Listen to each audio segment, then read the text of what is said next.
విజయవాడలో సుదీర్ఘకాలం తర్వాత అత్యంత ప్రమాదకరమైనటువంటి పరిస్థితికి వచ్చింది. ఏదైతే సింగినగరు ఆ చుట్టుపక్కల ఉన్నటువంటి ప్రాంతాలు మునగడం అన్నది గతంలో జరిగేది. అప్పట్లో దానికి ఆల్టర్నేటివ్ ఏర్పాటు చేసామన్నారు. దాంతో ఏదైతే సింగినగర్ ఫ్లైఓవర్ దిగిన తర్వాత ఆ లెఫ్ట్ సైడ్ ఏరియాస్ కానీ అవి ఒకప్పుడు వరదలు వస్తూ ఉండేది. అక్కడ కట్ట కూడా కట్టేశారు. ఆ కట్ట అవసరం లేదంటూ నిదానంగా దాన్ని కట్ చేసుకుంటూ వచ్చేసారు ఎవరికి వాళ్ళు. ఎందుకంటే ఇదివరకు దానికి ఆల్టర్నేటివ్ తీసుకెళ్ళిపోయి బుడమేరు వాటర్ ఇదివరకు అదంతా వస్తూ ఉండేది. దాన్ని వెలగలేరు రిజర్వాయర్ దగ్గర నుంచి అవతలకి డైవర్ట్ చేసేసి ఫెర్రీలో కలిపేశామని చెప్పారు. ఇప్పుడు కృష్ణానది నిండిపోతుండటం వలన తెలియదు, లేకపోతే మరేదో తెలియదు, కానీ వాటర్ ఊళ్ళోకి వదిలేసేటప్పటికి తీవ్రమైనటువంటి పరిస్థితి వచ్చింది. ఆ విజువల్స్ ఇప్పుడు ప్రస్తుతం బాక్స్లో చూస్తున్నటువంటిది. వాటికి సంబంధించినటువంటి దృశ్యాలు పూర్తిగా చూడొచ్చు.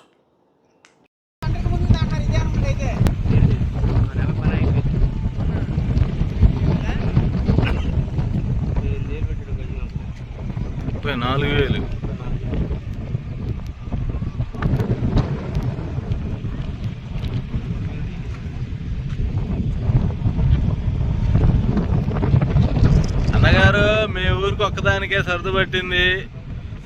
ఇటు మాత్రం ఈ కండ్రిక పైకపురంతో పాటు మీ ఊరు కూడా మునిగింది.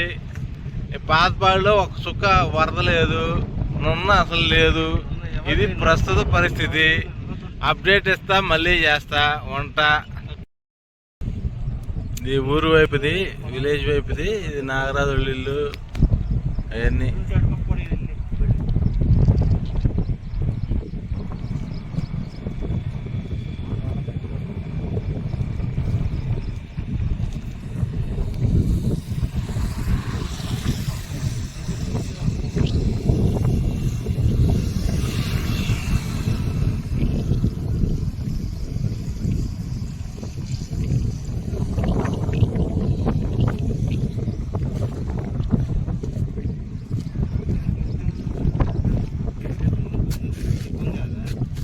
Highway national highway service road ఎక్కేసినాయి.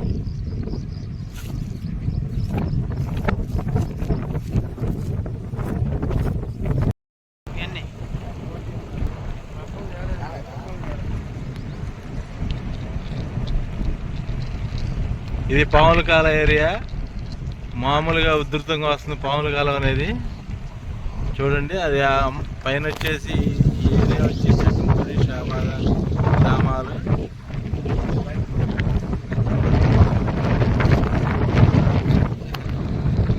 Road మీద వెళ్తున్న వాహనాలు కూడా అయిపోయాయి. ఆ ఇంట్లో ఒక అతను చిక్కుకుని ఉన్నాడు, వాచ్మెన్, నైట్ వాచ్మెన్. అతను తెలియలేదు పాపం. ఇతనెవరో వీళ్ళందరూ కూడా ఆ షెడ్యూల్లో వాళ్ళు రోడ్డు మీదకి వచ్చిన్నారు. షెడ్ ఎక్కే అతడు ఒక అతను, ఇద్దరు ఎక్కారు. ఇది ఊరు వైపుది, విలేజ్ వైపుది. ఇది నాగరాజు ఇల్లు అవన్నీ.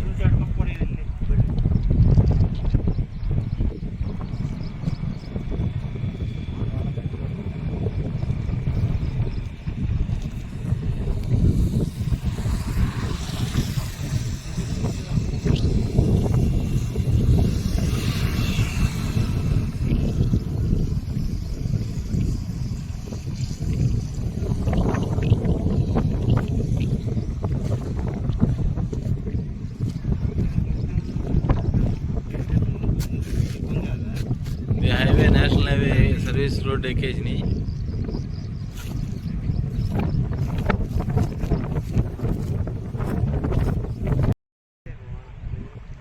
ఇది అంబాపురం దగ్గర అన్న శ్రీ సిటీ గోడ చూడు. ఒక అడుగు మేరే ఇది ఉంది. అది మదర్సా ఉంది చూడు, మదర్సాలోకి కూడా వెళ్ళిపోయినాయి. రేకుల షెడ్డు అన్నీ కూడా మునిగిపోయినాయి. చూసుకోండి ఒకసారి జాగ్రత్తగా.